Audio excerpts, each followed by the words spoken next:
এই তো স্যার আলহামদুলিল্লাহ ভালো। আমরা গত ক্লাসে কি পড়েছিলাম বলো তো?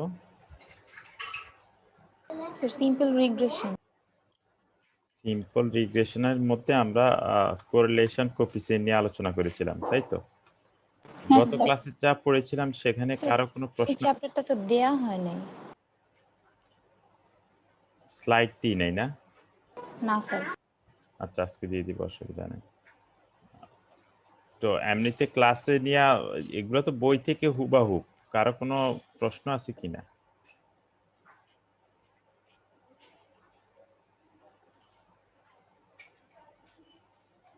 আমরা যে বইটা দিয়েছিলাম তোমরা তো সেই বইটাই ফলো করতেছো না কি? অবশ্য যে কোনো বই ফলো করো না কেন, এগুলা সেম।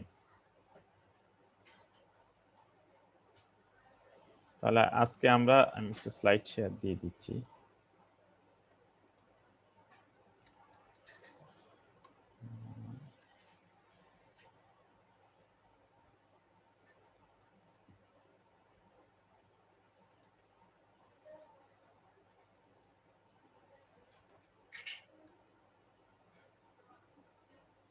আচ্ছা, আমরা গতকাল ক্লাসে হচ্ছে টেস্ট অফ কোরিলেশন পর্যন্ত আমরা পড়েছি।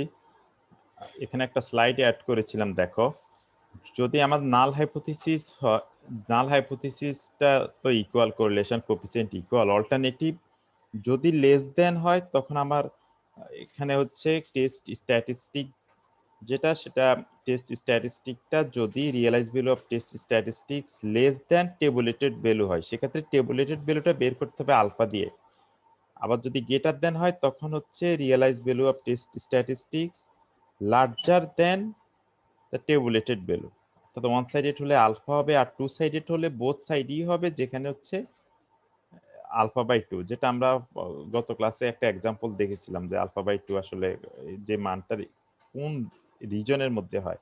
আমাদের শ্যাডো পয়েন্টটা হচ্ছে রিজেকশন রিজন। এখন যদি টু সাইডেড হয় তাহলে ক্যাপিটাল টি এর রিয়েলাইজ ভ্যালু, যেটাকে আমরা স্মল টি বলতেছি, সেটা যদি এই রিজেকশন রিজনের মধ্যে পড়ে তখন রিজেক্ট। আর যদি ওয়ান সাইডেড হয়, ধরা যাক লেস দেন, যদি লেস দেন হয় তখন ডান পাশেরটা আসবেই না, সেটা লেফট সাইডে হবে, তখন আলফাটা আর আলফা বাই টু হবে না। ঠিক আছে? আচ্ছা, আজকে যেটা আমরা পড়ব বলেছিলাম যে স্পারম এন্ড র্যাঙ্ক কোরিলেশন। তাহলে র্যাঙ্ক কোরিলেশন কি? প্রথমে আসি র্যাঙ্ক ভেরিয়েবল। আমরা এর আগের ক্লাসগুলোতে আলোচনা করতেছিলাম যে what is the rank variable বা অর্ডিনাল লেভেল ভেরিয়েবল। তা আমরা জানি যে অর্ডিনাল ভেরিয়েবলের মেইন ক্যারেক্টারিস্টিক্সটা হচ্ছে ডেটাটা অর্ডার করা যায়। এখন যদি এরকম হয় যে দুটো ভেরিয়েবল, ফর এক্সাম্পল আমি আমার কাছে যেটা আছে, ধরো ইংলিশের স্কোর আছে, ম্যাথের স্কোর আছে, তো সেটাকে আমি র্যাঙ্ক নিয়ে নিলাম। এখন যদি হয় এই র্যাঙ্ক অফ ইংলিশ কোর্সের আর একটা হচ্ছে র্যাঙ্ক অফ ম্যাথামেটিক্স কোর্সের, এই দুটো ভেরিয়েবলের মধ্যে কিভাবে রিলেশনশিপ আছে কি নেই আমি বের করব। তাহলে জাস্ট সিম্পল দুটো ভেরিয়েবল র্যাঙ্ক নিয়ে আমরা এই ফর্মুলায় বসাই দিব। এই যে ফর্মুলাটা, এটা মূলত পিয়ারসন কোরিলেশন কোএফিসিয়েন্টের ফর্মুলা থেকেই ডিরাইভ করা, কিন্তু ডিরাইভ করার পর এটা আরো সিম্পল ইকুয়েশনে পাওয়া যাচ্ছে। সেটা হচ্ছে কি 1 minus 6 summation of d i square divided by n times n square minus 1। তাহলে nটা কি? নাম্বার অফ পেয়ার অবজারভেশন, যেহেতু বাইভেরিয়েট তাহলে পেয়ার অবজারভেশনটা হলো n। ডি কি? ডিটা হচ্ছে ডিফারেন্স বিটুইন টু র্যাঙ্ক। যেমন ডিআই ইকুয়াল প্রথম ক্ষেত্রে হবে 9 মাইনাস 4 5, তাহলে সেকেন্ড ক্ষেত্রে 3 মাইনাস 2 তাহলে 1। আর ডি স্কয়ার জাস্ট এটা স্কয়ার করে সাম করে নিয়ে নিব, জাস্ট সিম্পল এই ফর্মুলায় বসাই নিব। এর আগে আরেকটা বলে রাখি, এই যে র্যাঙ্ক বের করব, আমরা দেখতে পাচ্ছি যে এখানে ধরো 6.5, তাহলে এই ফ্রিকশনটা আসলে কিভাবে আসে? ধরা যাক আমি র্যাঙ্ক হচ্ছে ডিসেন্ডিং থেকে অ্যাসেন্ডিং অর্ডারের দিকে সাজাবো, তার মানে সবচেয়ে বড় যেটা সেটাকে আমি ফার্স্ট র্যাঙ্ক দিব। এখানে সবচেয়ে বড় কত এই কলামে? 80 80, তাহলে 80 কে দিব র্যাঙ্ক 1। তারপরে 76 76 কে দিব র্যাঙ্ক 2। তারপর 75 75 র্যাঙ্ক 3। তারপর 71 71 র্যাঙ্ক 4। তারপর 64 64 র্যাঙ্ক 5। তারপর 61 দুইটা আছে 61 দুইটা। তাহলে আমাদের ইউজুয়াল হওয়ার কথা ছিল 5 পর্যন্ত হয়ে গেছে, একটা হওয়ার কথা ছিল র্যাঙ্ক 6, আরেকটা হওয়ার কথা ছিল র্যাঙ্ক 7। যেহেতু দুটাই ইকুয়াল অবজারভেশন, এটাকে বলা হয় টাই অবজারভেশন, দুটো সেম। তাহলে টাই অবজারভেশন হলে কি হবে, দুটোর র্যাঙ্কের অ্যাভারেজ নিয়ে নিব। যদি 3টা থাকে তাহলে 3টার অ্যাভারেজ 3 দ্বারা ভাগ হয়ে যাবে। তাহলে একটা হওয়ার কথা ছিল 6 আর একটা 7, অ্যাভারেজ কত? 6.5। তাহলে এই 61 এরও 6.5 হবে, 61 এর এটারও 6.5 হবে। তাহলে 6 7 দুটোই চলে গেল। তারপরেরটা হয়ে যাবে 8, কারণ 6 এবং 7 আমরা ভাগ করে নিয়ে নিলাম।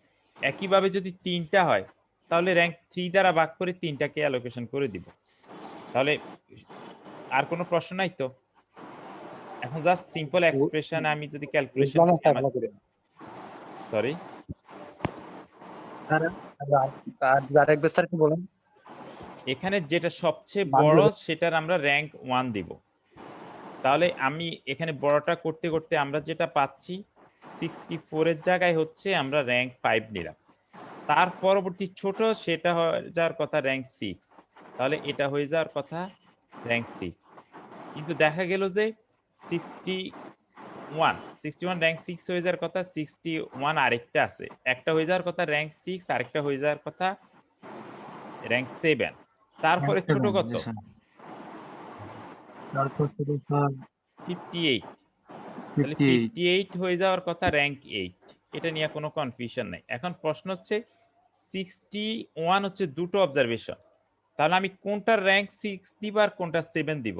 তাহলে আমরা যে কাজটা করব যে এই র্যাঙ্ক দুটোরকে অ্যাভারেজ করে দুটো অবজারভেশনে ভাগ করে দিব। তাহলে এই 6 এবং 7 তার অ্যাভারেজ কত? 6.5। তাহলে একটাকে দিব 6.5, এখানেও এটাকে দিব 6.5, অর্থাৎ দুটোকে সমান অবজারভেশনে দিয়ে দিব। এই এই যে দুটো টাই অবজারভেশন, টাই মানে ইকুয়াল, টাই অবজারভেশন হলো, তাহলে আমরা দুটোকে ভাগ করে দিলাম। যদি এরকম 66 আরেকটা থাকতো তখন কি হতো? তাহলে স্যার 3 দিয়ে ভাগ করতাম কাকে? স্যার, এই যে 6 7 এবং 8 স্যার, এই রাইট, 6 7 8 কে 3 দ্বারা ভাগ করে তখন এভারেজ নিই। আর কোনো প্রশ্ন আছে কারো? নাই, ওকে। না স্যার স্যার। তাহলে আমরা 6 7 এইভাবে কেন নিব না? মানে এটা নেওয়ার সুবিধাটা কি? তাহলে আমরা এভারেজ করে যে নিচ্ছি র্যাঙ্ক। কারণ সুবিধাটা হচ্ছে আমার সেম অবজারভেশন আমাকে সেম র্যাঙ্ক রাখতে হবে। এখন যদি আমি একটা 6 নিই, একটা 7 নিই, একটা 8 নিই, তাহলে অবজারভেশন সেম অথচ আমার র্যাঙ্ক 7 সেম না। তাহলে আমাদেরকে র্যাঙ্ক সেম রাখতে হবে। আমি এখানে এই এক্সাম্পলটার ক্ষেত্রে যেহেতু নিয়ে আসলাম, যখন টাই অবজারভেশন হবে তখন তার ফর্মুলাটার এখানে একটু মডিফিকেশন আসবে যতটা টাই অবজারভেশন আছে। আমি ভুলবশত ফর্মুলাটা নিয়ে আসি নাই, আমি একটু দেখাই একটা স্লাইডে।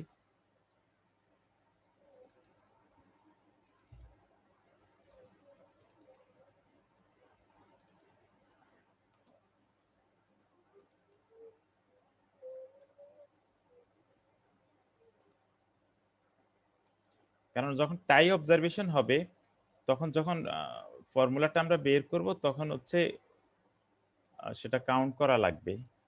টাই অবজারভেশনেরটা আমি একটু বের করে দিই।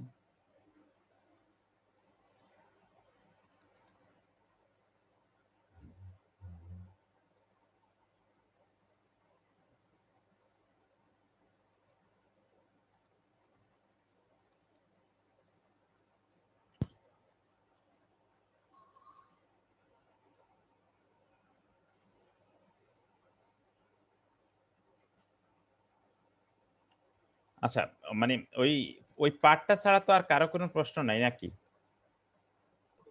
না স্যার। না স্যার। That's good. হ্যাঁ,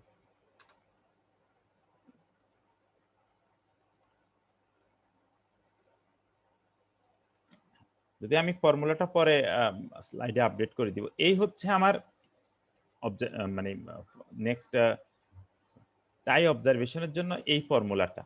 তাহলে এই ফর্মুলাটা হচ্ছে কি, যে যেহেতু আমার আমার র্যাঙ্কটা হচ্ছে এখন অ্যাডজাস্ট করতে হচ্ছে টাই অবজারভেশনের ক্ষেত্রে, সেই ক্ষেত্রে এর আগে আমাদের যে ফর্মুলাটা ছিল সেটা ছিল 6 সাম অফ ডি স্কয়ার। আমি স্মল ডি লিখলাম এখানে, বইতে আরেকটা বই এটা ক্যাপিটাল ডি লেখা। তাহলে এই পার্টের সাথে এই অবজারভেশন গুলো হচ্ছে আমার অ্যাড হচ্ছে এই পার্টটা, আর নিচের পার্টটা তো ঠিক আছে। এখানে কি ছিল n times n square minus 1 n common নিলে, তাহলে এই অবজারভেশনটা কি m1 হচ্ছে যদি একটা অবজারভেশন টাই থাকে, যেমন আমার ওই এক্সাম্পলে হচ্ছে m1 হচ্ছে ফার্স্ট অবজারভেশন 61 এর টাইটা, আর m2 হচ্ছে যদি আরেকটা অবজারভেশন এরকম টাই থাকে। যেমন আমরা একটা এক্সাম্পল দেখি, এই ফর্মুলার একটা এক্সাম্পল দেখি, তখন একটা ক্লিয়ার হয়ে যাবে। ধরা যাক এখানে আরেকটা এক্সাম্পলে দেখা গেল যে মার্কস ইন অ্যাকাউন্টেন্সি এবং মার্কস ইন স্ট্যাটিস্টিক্স দুটো ভেরিয়েবলের দেওয়া আছে। এখন দুটো ভেরিয়েবলের ক্ষেত্রে র্যাঙ্ক বের করলো, এটা হচ্ছে এক্স অ্যাকাউন্টিং এর নাম্বার আর এটা হচ্ছে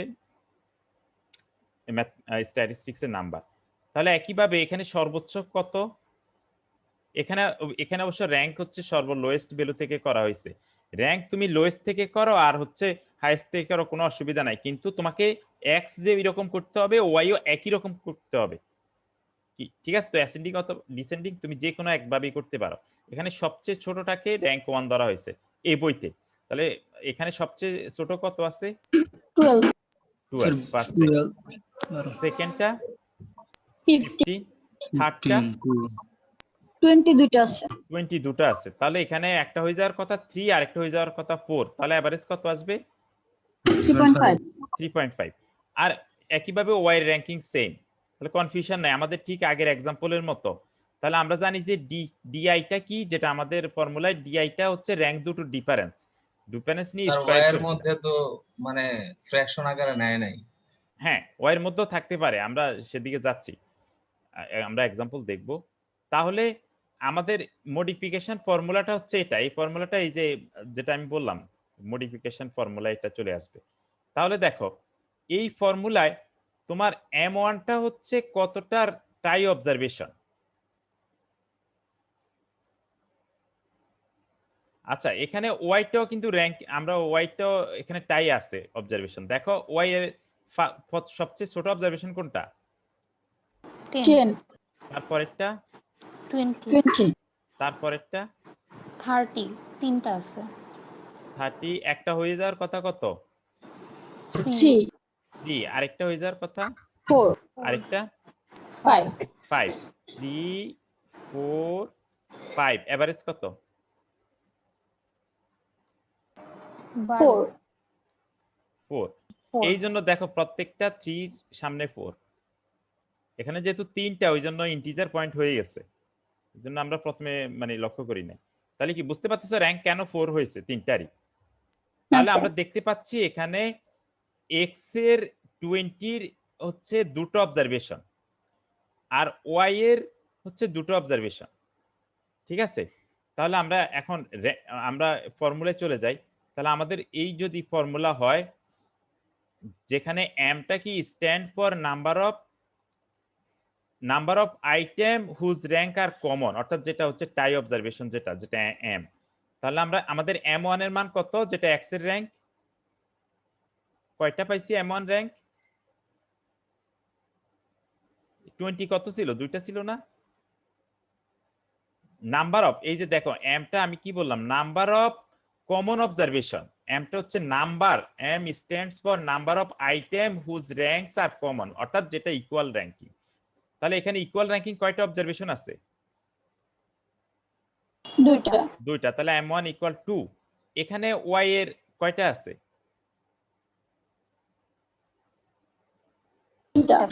তিনটা, তাহলে m2 ইকুয়াল 3। তাহলে এই ফর্মুলায় বসাই দিলে আমরা এটা পেয়ে যাচ্ছি। এটা ক্যালকুলেশন করার পর 0, তার মানে অর্থ কি? ইন্টারপ্রিটেশনটা কি? কোরিলেশন নাই। There is no correlation between কি?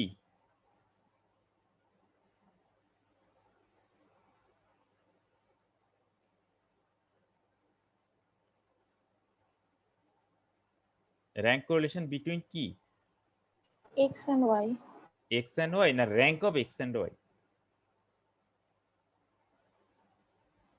rank Rank of X and Y, কারণ তুমি তো এখানে র্যাঙ্ক বের করতে চাচ্ছ, তাহলে তোমার তো মূল ফোকাস হচ্ছে র্যাঙ্ক, তুমি রিলেশনশিপ বের করতে চাচ্ছ র্যাঙ্কের, নট X and Y।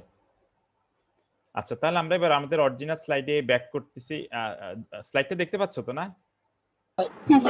হ্যাঁ, তাহলে আমরা ওই ফর্মুলাটা নিয়ে আসবো, কিংবা আমি এখন দেখাই দিলাম, কোনো অসুবিধা নেই, বইতে পাবা। আচ্ছা, এখানে একটা টিকার আকারে লেখা, correlation is not a causation, মানে কি? কে বলতে পারবে এইটা মিনিংটা কি, বুঝতে পারতেছো?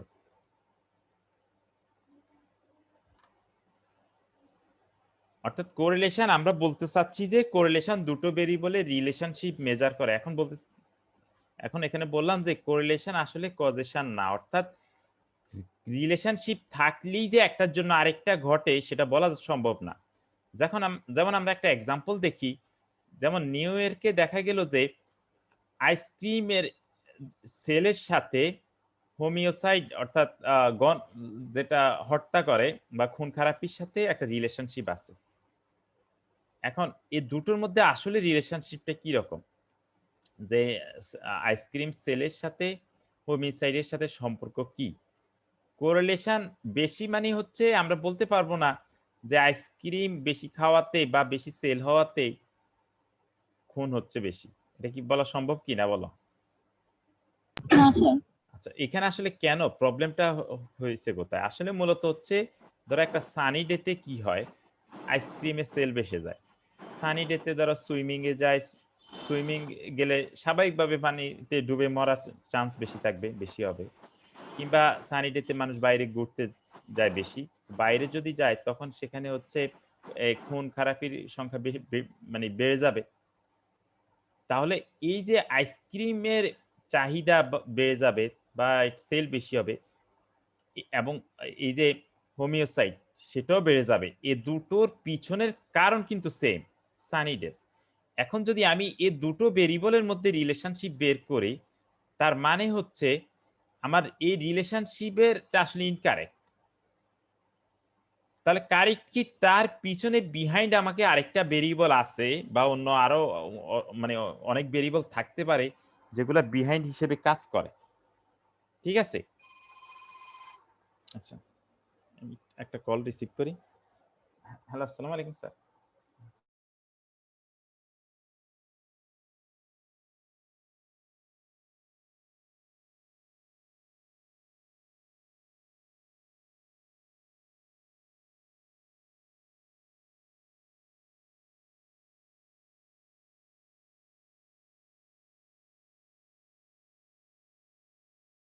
হ্যাঁ, তাহলে এই যে দুটো ভেরিয়েবলের মধ্যে আসলে রিলেশনশিপ আছে, আমরা কিন্তু এটা বলা সম্ভব না যে আমরা, বা যদি আমি বলি দুটোর মধ্যে রিলেশনশিপ আছে যে মার্ডার রেট এবং আইসক্রিম সেল, তার মানে হচ্ছে আমি এই ইন্টারপ্রিটেশনটা যদি করি রিলেশনশিপ আছে, কিন্তু একটার কারণে আরেকটা হচ্ছে, এটা হচ্ছে আমার মিস ইন্টারপ্রিটেশন।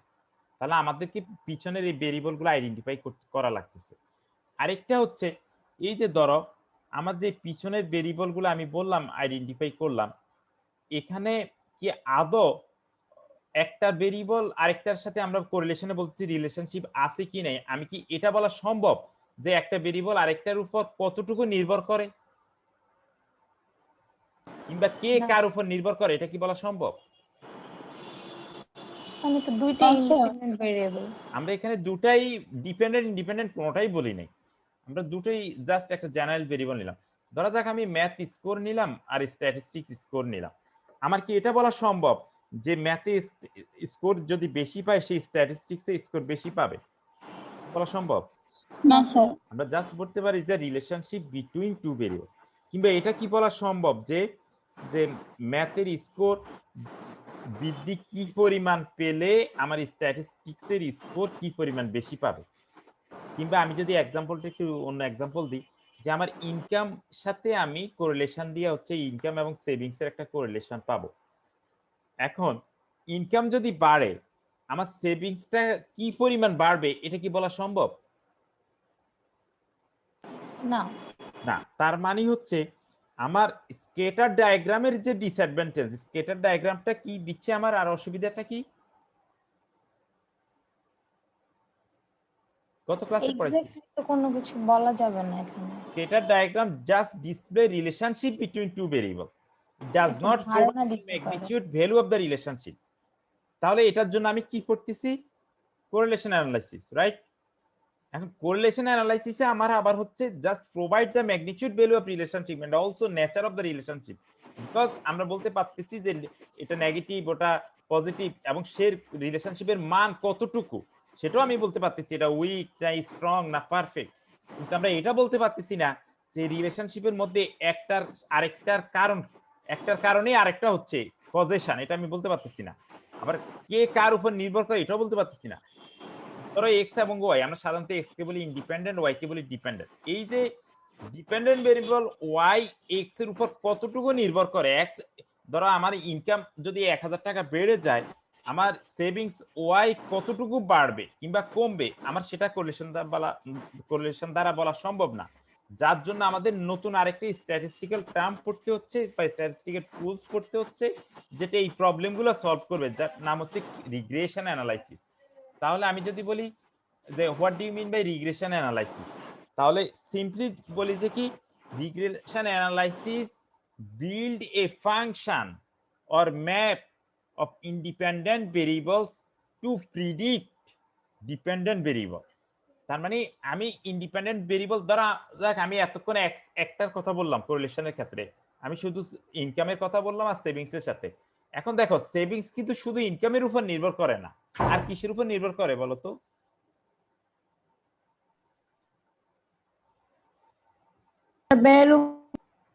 আমার এক্সপেন্ডিচারের উপর নির্ভর করে সেভিংসটা।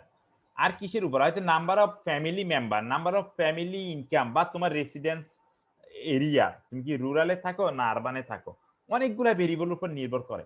তাহলে এই প্রত্যেকটা ভেরিয়েবলকে যদি আমি একটা ফাংশনাল ফর্মে লিখি যে এফ অফ ধরো x1 x2 up to xp, P দ্বারা বোঝাচ্ছি যে number of independent variable, P যদি 1 হয় তাহলে একটা ইন্ডিপেন্ডেন্ট ভেরিয়েবল। তাহলে এই যে ওয়াই হচ্ছে আমার সেভিংস, এই ওয়াই সাথে এইদের একটা ফাংশনাল ফর্মের যে রিলেশনশিপটা আছে, রিগ্রেশন অ্যানালাইসিসের মাধ্যমে এই যে রিলেশনশিপটা সেট আপ করা হয়, বিল্ড করা হয় কিভাবে আছে, এই মেথডটাকে হচ্ছে অর্থাৎ স্ট্যাটিস্টিক্সের যে টুলস বা মেথডের মাধ্যমে একটা সেট অফ ইন্ডিপেন্ডেন্ট ভেরিয়েবলের সাথে ডিপেন্ডেন্ট ভেরিয়েবল বা এই সেট অফ ডিপেন্ডেন্ট ভেরিয়েবলের রিলেশনশিপটাকে এস্টাবলিশ করাটাই হচ্ছে কে আমরা রিগ্রেশন অ্যানালাইসিস বলি। যেমন আমি একটা এক্সাম্পল লিখলাম যে bank assess the risk of home loan. ধরো ব্যাংক যাদেরকে লোন প্রোভাইড করে বা হোম লোন বা কার লোন প্রোভাইড করে, এখন তারা দেখে যে অ্যাপ্লিক্যান্টের এজ কি রকম, ইনকাম, তার এক্সপেন্ডিচার, তার অকুপেশন, তার নাম্বার অফ ডিপেন্ডেন্টস, তার টোটাল ক্রেডিট লিমিট ইত্যাদি ভেরিয়েবল কাউন্ট করে। এখন এই ভেরিয়েবল গুলা কাউন্ট করে সে যদি যে তার হোম লোনের রিস্ক কিরকম সেটা প্রিডিক্ট করতে যায়, তখন তাকে এই রিগ্রেশন অ্যানালাইসিসের মাধ্যমে করতে হয়। রিগ্রেশন অ্যানালাইসিস দ্বারাই আমরা সেটা করতে পারি। সেক্ষেত্রে তার রিস্ক অফ হোম লোন সেটা হয়ে যাবে ওয়াই, বাকিগুলো হয়ে যাবে ইন্ডিপেন্ডেন্ট ভেরিয়েবল। এটা হচ্ছে এরার, এটা হচ্ছে রিগ্রেশন মডেলের এরার। এটা কি আমরা একটু পরবর্তী স্লাইডে পড়ি। তার আগে বলি ওয়াইটাকে আমি কোন ধরনের ভেরিয়েবল বললাম? এখানে ডিপেন্ডেন্ট রাইট, ডিপেন্ডেন্ট ভেরিয়েবল। আমরা এটার আরেকটা নাম হচ্ছে রেসপন্স ভেরিয়েবল। কারণ এই যে এই ইনকাম এক্সপেন্ডিচার এগুলা নেওয়ার পরে আমি কি রেসপন্সটা পাচ্ছি, হতে পারে সেটা সেভিংস, বা এখানে আমরা বললাম যে রিস্ক অফ কার লোন বা হোম লোন, তাহলে এটা হচ্ছে আমার রেসপন্স। বা আমি এগুলা যদি এক্স ধরা যাক ডোজ, আমি বিভিন্ন ডোজ অফ ট্রিটমেন্টের দিলাম, বিভিন্ন লেভেলে কাউন্ট করলাম, তাহলে ওয়াইটা কি? ওয়াইটা হচ্ছে এই ডোজ লেভেল দেওয়ার পরে আমার কি ইল্ড পাচ্ছি, আমি রেসপন্স কি পাচ্ছি। ধরা যাক আমি করোনা ভাইরাসের অ্যান্টিভাইরাস 4টা অ্যান্টিভাইরাস আমি অ্যাপ্লাই করলাম বিভিন্ন পেশেন্টের উপর, তাহলে তার অ্যান্টিবডি কি রকম উৎপাদন হয় সেটা হচ্ছে আমার ওয়াই। তার মানে ওয়াইটা হচ্ছে রেসপন্স। আচ্ছা, এখন ধরো এই রেসপন্স ভেরিয়েবল আমি কিন্তু এখানে ওয়াইটা বলি নাই যে এটা ডিসক্রিট কিংবা এটা কন্টিনিউয়াস কিংবা ক্যাটাগরিক্যাল, বলছি কি? বলি নাই। না স্যার। কিন্তু আমরা জানি যে ইন জেনারেল আমার ভেরিয়েবল টু টাইপস, একটা হচ্ছে কন্টিনিউয়াস আর একটা কি ডিসক্রিট। আরেকটা ক্যাটাগরি হচ্ছে ক্যাটাগরিক্যাল। একটা হচ্ছে আমি সহজ বলে নিউমেরিক্যাল ক্যাটাগরি। নিউমেরিক্যালের মধ্যে আসছে কন্টিনিউয়াস আর ডিসক্রিট। আর ক্যাটাগরিক্যাল মধ্যে কি কি আসে, বা নিউমেরিক্যালের মধ্যে আমি স্কেল ভেরিয়েবল এবং হচ্ছে স্কেল লেভেল আর ইন্টারভেল লেভেল বলতে পারি। আর ক্যাটাগরিক্যালের মধ্যে কি কি আসে? ইন্টারভ্যাল আর ratio, nominal ordinal. Nominal ordinal, right. Ratio interval. এই আমি এখানে দেখো রিগ্রেশন অ্যানালাইসিসের অনেকগুলো টুলস বললাম। তোমার লেভেল অফ মেজারমেন্ট যখন ভিন্ন হয়ে যাবে তখন কিন্তু অ্যানালাইসিসটা ভিন্ন হয়ে যাবে ভেরিয়েবল। যেমন simple regression, simple linear regression, simple ধরো নন লিনিয়ার হোক regression, multiple regression, polynomial regression, multivariate regression, এগুলা সব হচ্ছে রেসপন্সটা অলওয়েজ কন্টিনিউয়াস। কন্টিনিউয়াস সেটা কি হতে পারে? সেটা ইন্টারভেলেও হতে পারে, রেশিও স্কেলেরও হতে পারে। আর ক্যাটাগরিক্যাল যদি নমিনাল হয় কিংবা অর্ডিনাল হয় সেটা আমরা লজিস্টিক রিগ্রেশন করতে পারি। আবার তার মধ্যে তোমার binomial, multinomial, ordinal logistic, alternating logistic, এগুলো অনেকগুলো আছে, আমরা এগুলা আলোচনা করব না। ডিসক্রিট যদি হয় তাহলে পয়সন রিগ্রেশন করতে পারি। আর সার্ভাইভাল যদি হয় তখন হচ্ছে কক্স রিগ্রেশন। সার্ভাইভাল ডেটা, ধরা যাক তুমি একটা ট্রিটমেন্ট দিচ্ছ একটা পেশেন্টকে, সে কত সময় বেঁচে থাকবে, এটাই হচ্ছে তোমার র্যান্ডম ভেরিয়েবল। কিংবা তুমি ধরো কম্পিউটারের হার্ড ডিস্ক, বিভিন্ন হার্ড ডিস্কের লাইফ টাইম তুমি মেজার করলা, এই টাইমটা কি নেগেটিভ আসবে? না স্যার। বা তুমি ধরো বাল্বের লাইফ টাইম ইউজ করলা, তার মানে এটা হলো টাইম টু ইভেন্ট, তুমি কতদিন পর্যন্ত ফলো করতেছো, এগুলো হচ্ছে সার্ভাইভাল ডেটা। এই ডেটার ক্ষেত্রে আবার কোনো রিগ্রেশনে কাজ করবে না, সেক্ষেত্রে আসবে তোমার কক্স রিগ্রেশন বা হ্যাজার্ড মডেল। এখানে যদি বাইনারি যদি হয় outcomes just yes no nominal হয় তাহলে বাইনোমিয়াল লজিস্টিক।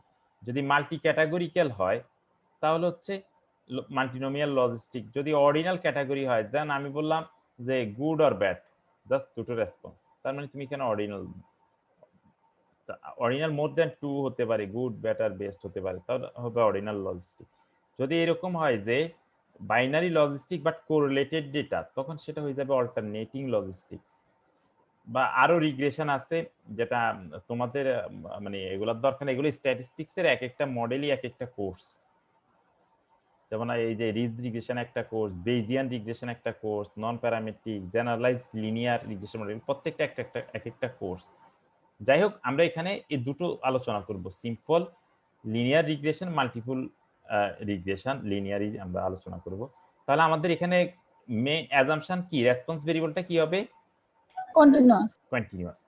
তাহলে সিম্পল রিগ্রেশনের মডেলটা কি রকম? ধরা যাক এই হচ্ছে আমার সিম্পল রিগ্রেশন মডেল, যেখানে আমার y equal β0 plus β1 xi plus error. তাহলে এখানে β0 এবং β1 কি? β0 কে আমরা বলি কনস্ট্যান্ট বা ইন্টারসেপ্ট, আর β1 সেটাকে বলি স্লোপ কোফিসিয়েন্ট। এই দুটোকে একসাথে বলা হয় যে রিগ্রেশন কোফিসিয়েন্ট। যেহেতু রিগ্রেশনের মাধ্যমে আমরা দুটো পাই, এজন্য আমরা এটাকে রিগ্রেশন কোফিসিয়েন্ট বলি। এখন এই মডেলের মূলত হচ্ছে আমার β0 এবং β1 হচ্ছে আননোন, এটা আমরা জানি না, কারণ এটা পপুলেশন প্যারামিটার। এটা হচ্ছে এরার। এরারটা কি? আচ্ছা আমি ধরে নিলাম ওয়াইটা সেভিংস, আর ওয়াই সেভিংস কত কি কি ভেরিয়েবল উপর নির্ভর করে? আমরা বললাম যে income, expenditure, number of dependent member, family member, income family member, residence area, এরকম অসংখ্য প্রচুর ভেরিয়েবল আছে। এটা কি সম্ভব সব ভেরিয়েবলকে তুমি মডেলে নিয়ে আসা? না স্যার। সব ভেরিয়েবল আমরা জানিও না, এমনকি সব ভেরিয়েবল আনলো দেখা যাবে যে হিডেন কিছু ভেরিয়েবল থাকে যেটাকে লেটেন্ট ভেরিয়েবল বলা হয়। মডার্ন স্ট্যাটিস্টিক্সে কিছু মেজারমেন্ট আছে, স্ট্যাটিস্টিক্যাল টুলস আছে যেটা লেটেন্ট ভেরিয়েবলকে গেজ করার মেথডগুলো আছে। যাই হোক, তারপরেও কমপ্লিটলি সেটা বলা সম্ভব না। সেই এবং এর মধ্যেও কিছু এরার আছে। তুমি মেজারমেন্ট করতে গেলেও ভেরিয়েবল, ধরা যাক তুমি জিজ্ঞেস করলা যে এইজ ভেরিয়েবল নিলা, কেউ যার হয়তো 29 বছর সেও বলে 30 বছর, বা মানুষে মানে সাধারণত যেসব এইজ জিজ্ঞেস করো দেখবা যে যেসব ডিজিটের লাস্টে 0 এবং 5 থাকে তারা এগুলার বলার প্রবণতা বেশি। কিংবা তুমি মেজারমেন্ট করতে বলবো, হয়তো বাবাকে জিজ্ঞেস করলো যে আপনার এইজ কত, সে একটা বললো।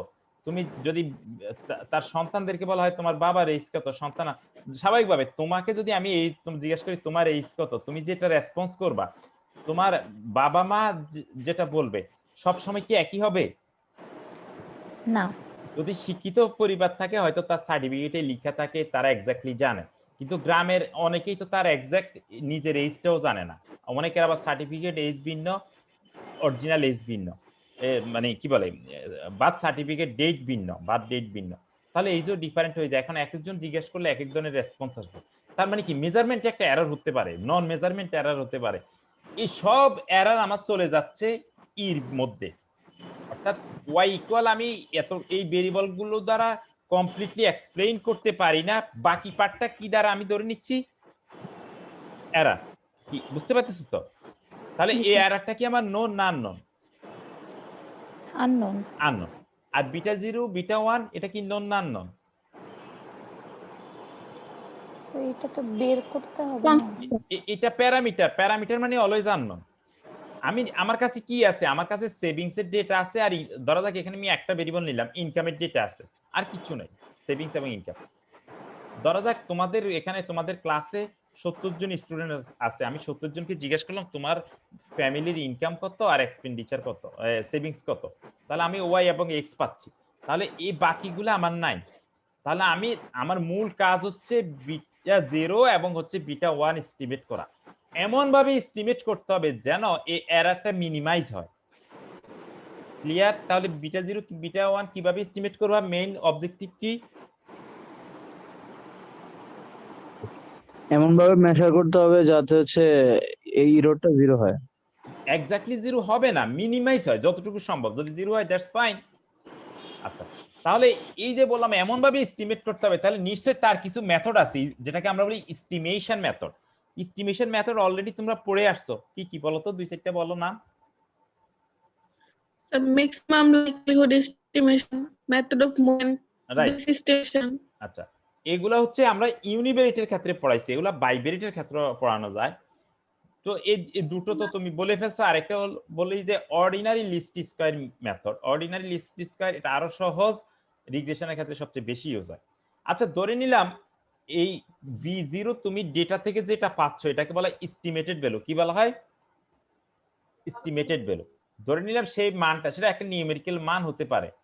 আমি ধরা যাক এই মানটা হচ্ছে एग्जांपल 2, এটা হচ্ছে 4, তাহলে আমি রিগ্রেশন মডেলটা পাচ্ছি এই মানটা। তাহলে এই দুটো মান এক্স এর মান বসাই দিলে এখন ওয়াই এর মান পাবো না? জি স্যার।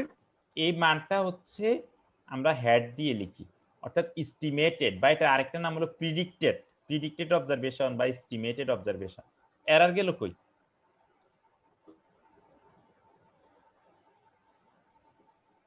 এররটা কেন লিখলাম না বলো তো?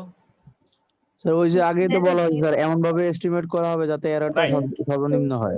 তাহলে তার মানে আমি এই দুটাকে আমি এমন ভাবে এস্টিমেট করব যেন এররটা একবারে নেগলিজিবল হয় বা সর্বনিম্ন হয়। আচ্ছা, এখন তাহলে এই মডেলটার এস্টিমেটেড মডেলটা এটা আমি লিখতে পারি কিনা? আমি 2 রে লিখলাম b0 আর 4 রে লিখলাম b1। বিষয়টা ক্লিয়ার? হ্যাঁ স্যার। আচ্ছা, তাহলে এই মডেলটাকে আমি বলতেছি কি model? Regression model. Regression model. এখন এখানে এই যে রেসপন্স ভেরিয়েবল সাথে আর এটা হচ্ছে আমার ইন্ডিপেন্ডেন্ট ভেরিয়েবল, তাদের মধ্যে সম্পর্কটা আসলে কি? এই লাইনটা প্যারামিটার গুলাকে আমি একটা লিনিয়ার ফাংশনে লিখলাম, অর্থাৎ আমার ডেটাটা যদি এরকম থাকে, এই ফাংশনাল এল, এটা যদি আমি এররটা না থাকে, এই লাইনটা যদি আমি ড্র করি, আমি যদি এই লাইনটা ড্র করি, তাহলে এটা একটা লিনিয়ার কার্ভ হবে, হবে কি না? জি স্যার। তাহলে এই লিনিয়ার কার্ভ, এই অংশটুকু মূলত হচ্ছে আমার b0। তাহলে b0 কি দেখো, এই লাইনটা হচ্ছে y হ্যাট। এই y হ্যাটের মধ্যে যদি x এর মান 0 হয় তাহলে আমি কি পাচ্ছি?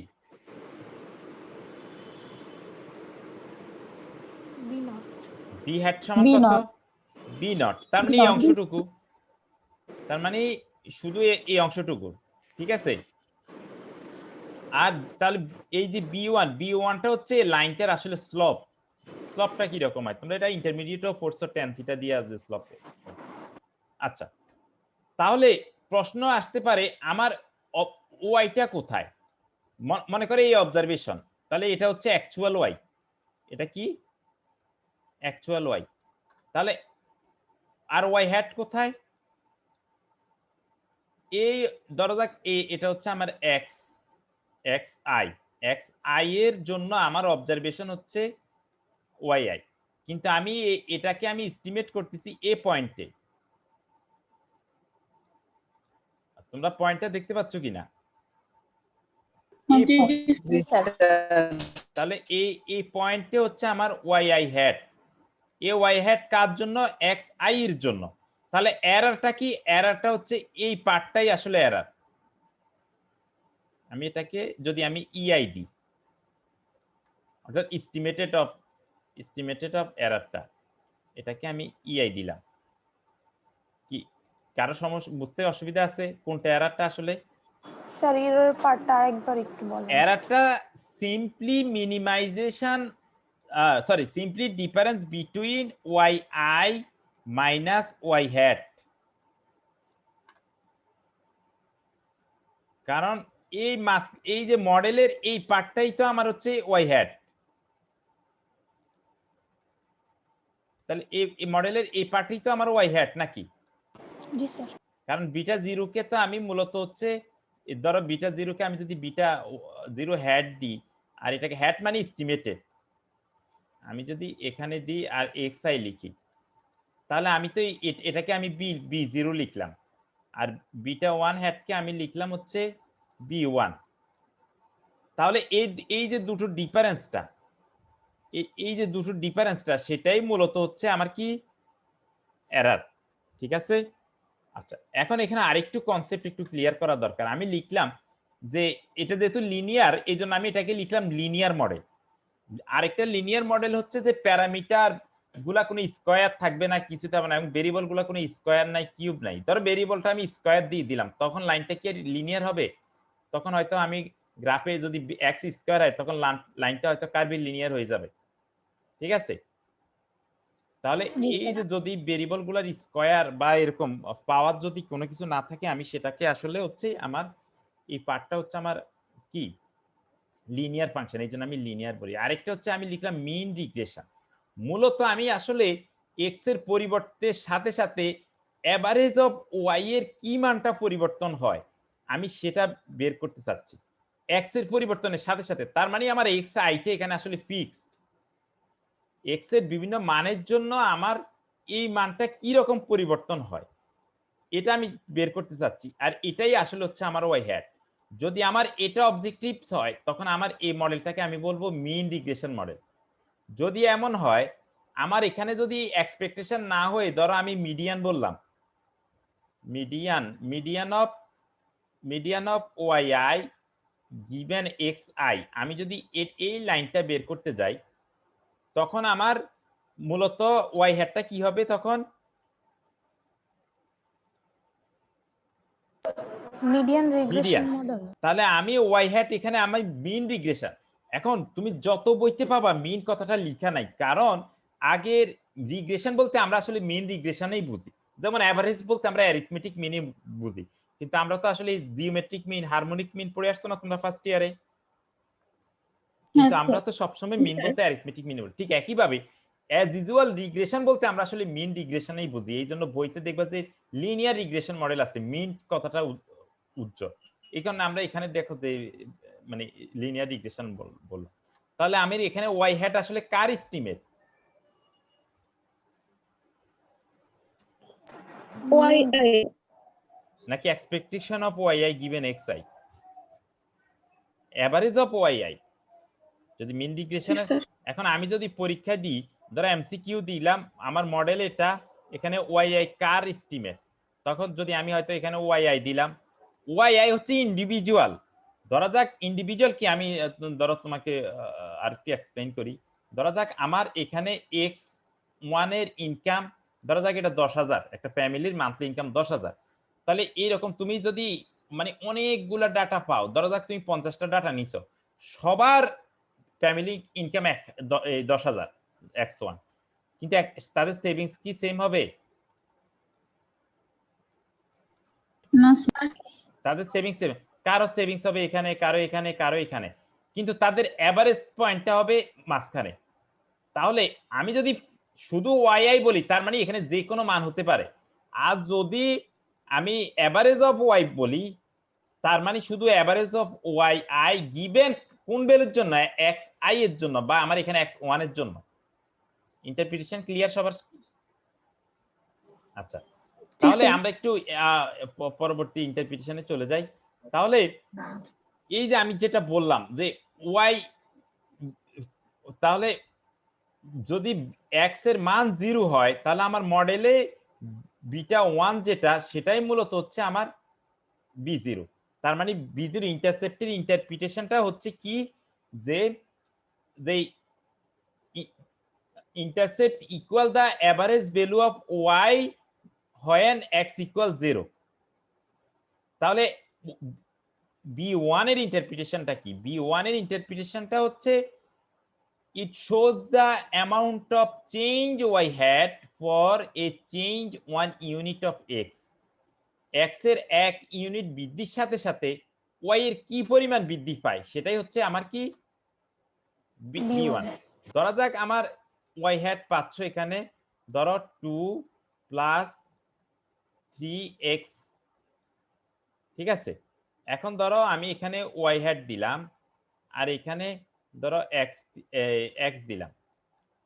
এখন দেখো x এর মান ধরো 1 2 3, y hat এর মান কত হবে? x এর মান যখন 1 হয় y hat এর মান কত? 5 2 হইলে 8 7 না 2 হইলে কি 3 দুগুণে 6 আর 2 8, 8 3 হলে 11 11। কত করে 11 চেঞ্জ হইছে এখানে? প্রত্যেকটা চেঞ্জটা কত? 3 করে 3। তার মানে এখানে 3 আছে বিদায় হচ্ছে আমার 3, এই 3 টাই তো হচ্ছে বিটা 1 বা b1 এস্টিমেটেড ভ্যালু। তাহলে b1 এর ইন্টারপ্রিটেশনটা আসলে কি, আমি x এর প্রতি ইউনিট বৃদ্ধির ফলে y হ্যাট কি পরিমাণ বৃদ্ধি পাচ্ছে, তাহলে কি পরিমাণ বৃদ্ধি পাচ্ছে এখানে 3 করে। তার মানে এটা হচ্ছে আমার b1 এর ইন্টারপ্রিটেশন। এই b1 এর মান যদি পজিটিভ হয় তাহলে বৃদ্ধি পাবে, আর যদি নেগেটিভ হয়,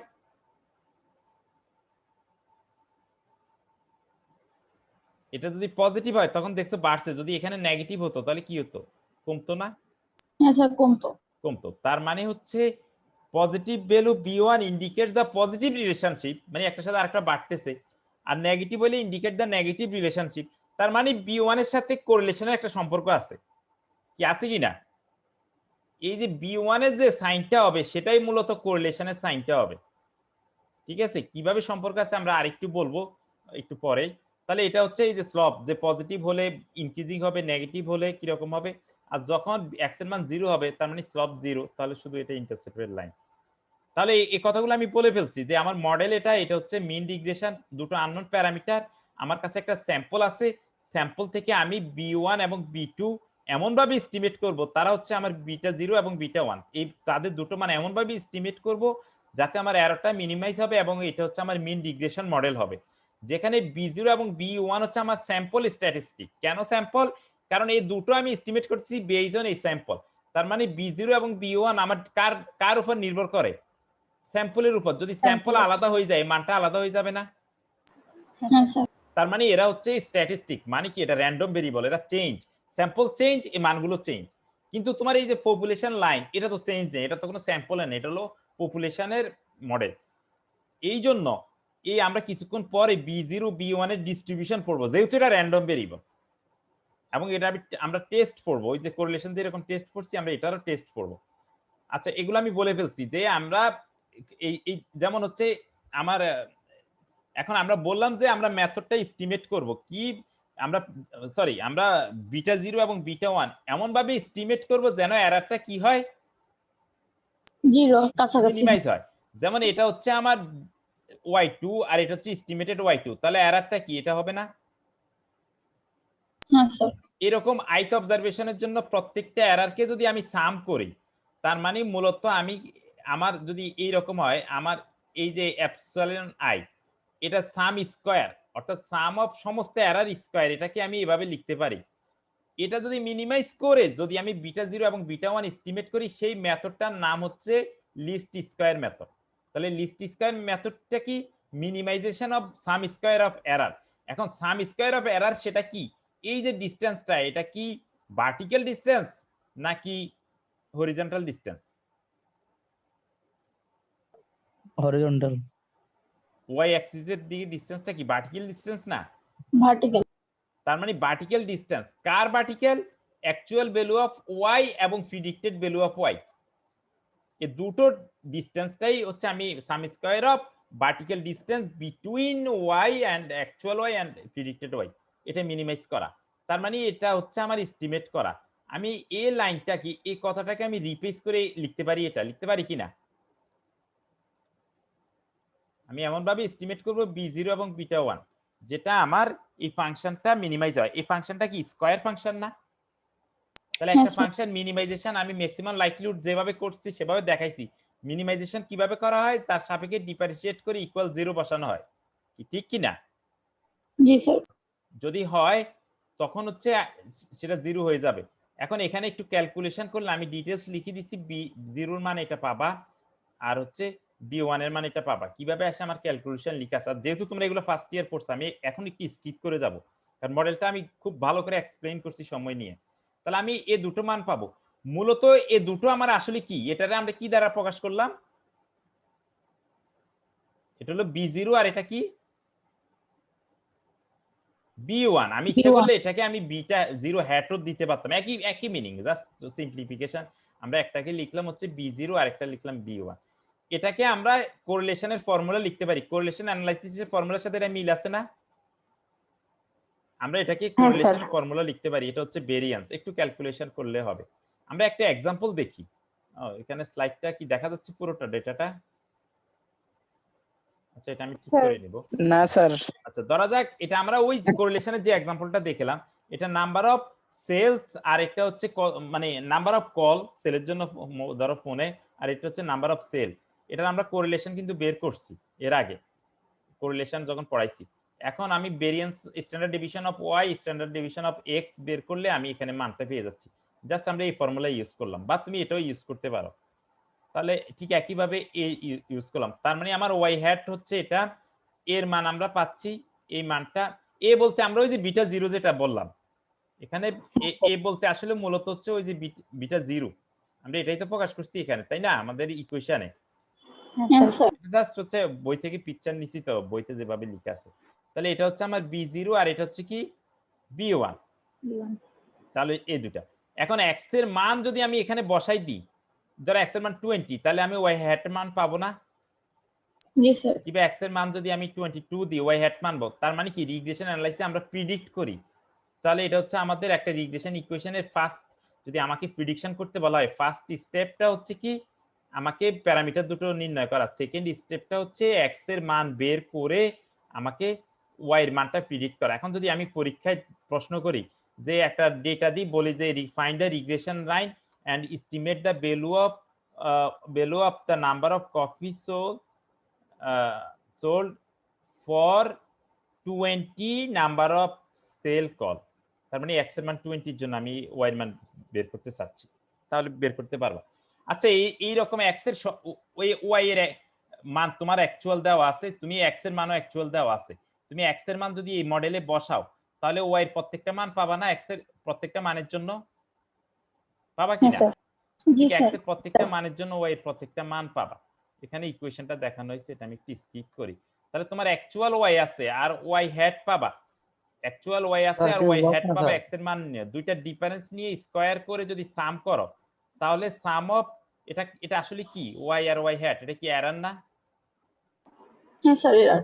এরর। এটাকে n-1 দ্বারা ভাগ করো স্কয়ার রুট নাও, তার মানে কি এটা স্ট্যান্ডার্ড এরর না? এটা স্ট্যান্ডার্ড ডেভিয়েশন।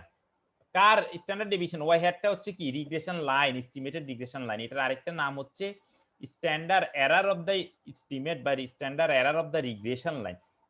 কোন স্ট্যাটিস্টিক্স এর স্ট্যান্ডার্ড ডেভিয়েশনকে বলা হয় স্ট্যান্ডার্ড এরর। ঠিক আছে? এমনি র‍্যান্ডম ভেরিয়েবলের যদি স্ট্যান্ডার্ড ডেভিয়েশন বের করি আমরা স্ট্যান্ডার্ড ডেভিয়েশন বলি, কিন্তু কোন স্ট্যাটিস্টিক্স সেটাও র‍্যান্ডম ভেরিয়েবল, সেটা বেসড অন স্যাম্পল, সেটা যখন আমরা স্ট্যান্ডার্ড এরর বলবো, স্ট্যান্ডার্ড ডেভিয়েশন বলবো, তাহলে আমরা সেটা বলবো স্ট্যান্ডার্ড এরর। তাহলে আমরা y হ্যাট পাচ্ছি, y পাচ্ছি, তাহলে এই ক্যালকুলেশন নিয়ে আমি একটু কাজ করে এটা পেয়ে যাব। এখন যদি আমি পরীক্ষায় বলি যে ফাইন্ড দ্য স্ট্যান্ডার্ড এরর, তাহলে বের করতে পারবা এই মানটা স্যার। বড় হইলে কি এরর বেশি, আর যদি ছোট হয় তাহলে কি হবে এরর কম। এররটা কম। ঠিক আরেকটা एग्जांपल যদি আমি নিই এরকম যে আমার স্টুডেন্ট পপুলেশন 1000 এ আছে আর হচ্ছে তাদের একটা দোকানের কোয়ার্টারলি সেল, তাহলে এখানে দুটো ভেরিয়েবলের যদি আমি নিই এটা হচ্ছে স্ক্যাটার ডায়াগ্রাম, প্রত্যেকটা এখানে হচ্ছে ওই যে প্রথম ইকুয়েশনটা বের করে এখান থেকে ক্যালকুলেশন করে আমার b0 b1 বের করা হলো। কারো কোনো কনফিউশন আছে? একই एग्जांपल মানে আরেকটা एग्जांपल সিমিলার প্রসিডিউর।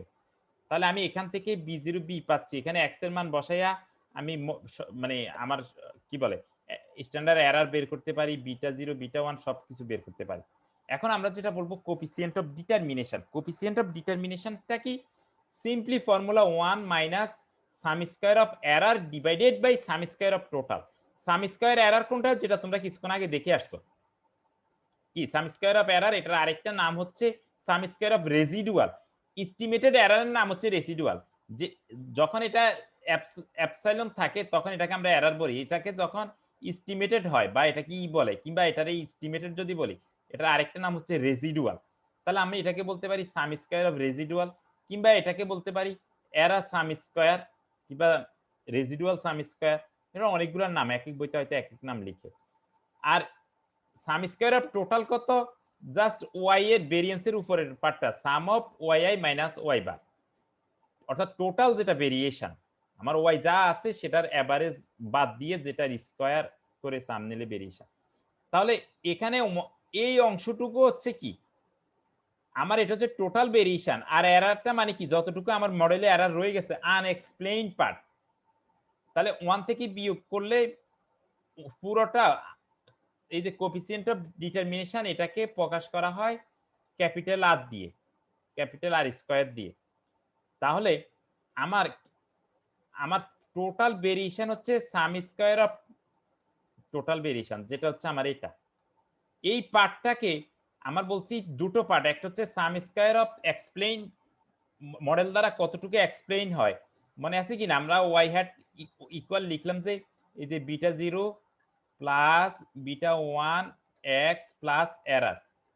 তাহলে দেখো আমার এই পার্টটা হচ্ছে রিগ্রেশন ইকুয়েশন, এটা দ্বারা আমার রেসপন্স ভেরিয়েবলের ওয়াই কতটুকু এক্সপ্লেইন করে, আর এররটা হচ্ছে আনএক্সপ্লেইন পার্ট। তাহলে আমার